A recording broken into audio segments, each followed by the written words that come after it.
Perkenalkan, nama saya Amelia Katikana Ginting, NIM 1983. Di sini saya akan menjelaskan tentang penurunan titik beku, faktor yang mempengaruhi penurunan titik beku, dan tujuan percobaan.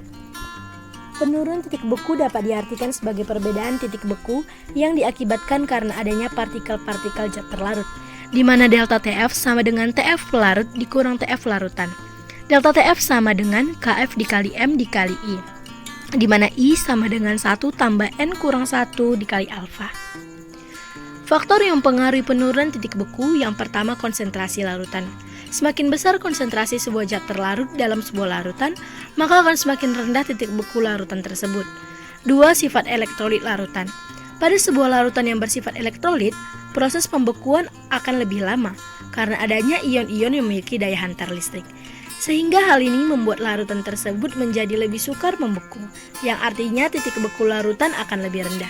Sedangkan pada larutan non-elektrolit yang tidak mempunyai ion-ion dengan daya hantar listrik, membuat larutan ini menjadi lebih cepat membeku, sehingga titik beku yang dicapai akan lebih tinggi. 3. Jumlah partikel. Semakin banyak jumlah partikel dari zat terlarut, maka akan semakin rendah titik bekunya. Dalam konsentrasi yang sama, jumlah partikel pada larutan elektrolit akan lebih banyak daripada jumlah partikel yang ada pada larutan non-elektrolit. 4. Molalitas. Semakin besar molalitas sebuah larutan, maka semakin tinggi nilainya. Sedangkan jika molalitas sebuah larutan semakin kecil, maka nilai penurunan titik bekunya akan semakin rendah pula. Hal ini karena penurunan titik beku selalu berbanding lurus dengan molalitas larutan tersebut. 5. Kemurnian zat. Adanya zat terlarut dalam sebuah larutan, itulah yang membuat terjadinya penurunan titik beku. Sehingga titik beku pelarut murni akan selalu lebih tinggi daripada titik beku sebuah larutan. 6. Semakin tinggi kemolalan, semakin rendah pula titik bekunya. Semakin tinggi kemolalan, maka titik beku akan semakin rendah, dan semakin besar pula perbedaan penurunan titik bekunya. Adapun tujuan percobaan, yang pertama, untuk menjelaskan pengaruh zat terlarut pada sifat fisik pelarut murni. Yang kedua, untuk menentukan konstanta penurunan titik beku suatu pelarut. Yang ketiga, untuk menentukan penurunan titik beku larutan secara praktek dan teori.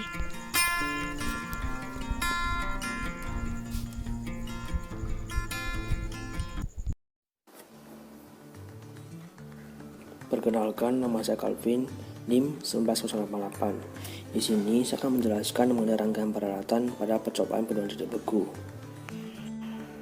Yang pertama itu termometer. Termometer ini berfungsi untuk mengukur suhu larutan. Yang kedua itu tabung reaksi, berfungsi sebagai wadah larutan sukrosa. Yang ketiga itu penangas. Di sini kita memakai panci yang berfungsi untuk membekukan larutan dalam tabung reaksi. Yang keempat itu das batu dalam dapur. Das batu ini berfungsi untuk membekukan larutan, dan juga dapur ini berfungsi untuk menurunkan titik beku. Yang kelima itu larutan sukrosa yang kita letakkan dalam tabung reaksi, kemudian kita colokkan dalam panci. Yang terakhir itu ada penjepit tabung yang berfungsi untuk menjepit tabung reaksi.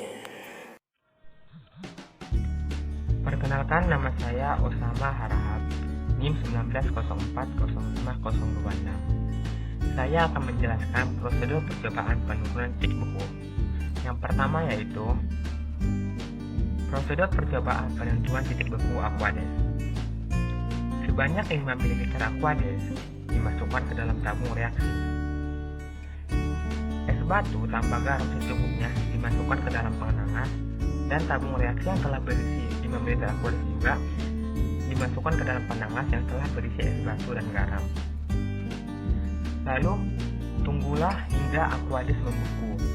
Setelah Aquades membeku, maka ukurlah suhu setiap selang 30 detik sehingga semua es mencair kembali. Maka catatlah hasil pengamatan. Kedua yaitu prosedur percobaan penurunan titik beku larutan. Sampel ataupun urea ditimbang sebanyak 0,6 gram dan dimasukkan ke dalam beaker gelas.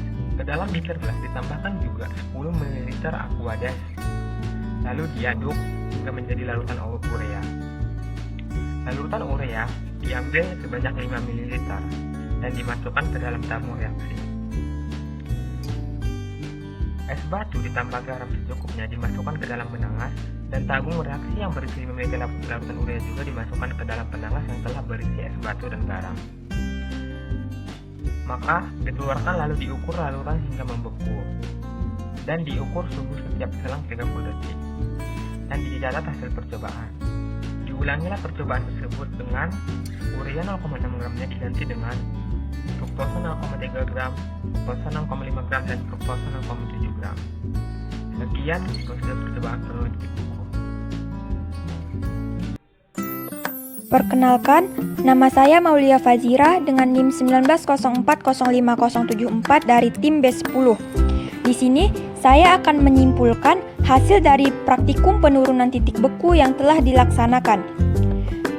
Pertama yaitu, penambahan zat terlarut pada suatu pelarut murni akan menyebabkan turunnya suhu titik beku dari pelarut murni tersebut. Nah, dalam percobaan kemarin, larutan yang digunakan yaitu larutan fruktosa. Larutan fruktosa memiliki titik beku yang lebih rendah dibandingkan dengan air. Hal ini dikarenakan di dalam larutan fruktosa terkandung zat terlarut berupa molekul-molekul fruktosa yang menyebabkan terhalangnya molekul-molekul air untuk membeku, sehingga dibutuhkan suhu yang lebih rendah untuk membekukan larutan fruktosa tersebut. Nah, yang kedua yaitu semakin besar molalitas suatu larutan, maka penurunan titik bekunya akan semakin tinggi. Hal ini dikarenakan penurunan titik beku atau delta TF berbanding lurus dengan molalitas larutan. Nah, selanjutnya yaitu penambahan garam pada es batu bertujuan untuk menurunkan titik bekunya. Seperti yang kita ketahui, garam memiliki sifat hidrofilik, yang artinya garam akan mengikat molekul air sehingga molekul air tidak membeku kembali. Sifat ini merubah kondisi ekuilibrium pada titik beku air, sehingga mempermudah air es mencair dan mencegah air yang cair membeku kembali. Nah, yang keempat itu yaitu titik beku larutan elektrolit lebih rendah daripada larutan non-elektrolit pada kemolalan yang sama. Hal ini dikarenakan larutan elektrolit terurai sehingga jumlah partikelnya akan lebih besar dibandingkan dengan larutan non-elektrolit. Dan yang terakhir, pada konsentrasi yang sama, penurunan titik beku larutan elektrolit akan lebih besar daripada larutan non-elektrolit. Hal ini dikarenakan penurunan titik beku atau delta TF larutan elektrolit dipengaruhi oleh faktor Van Hoff.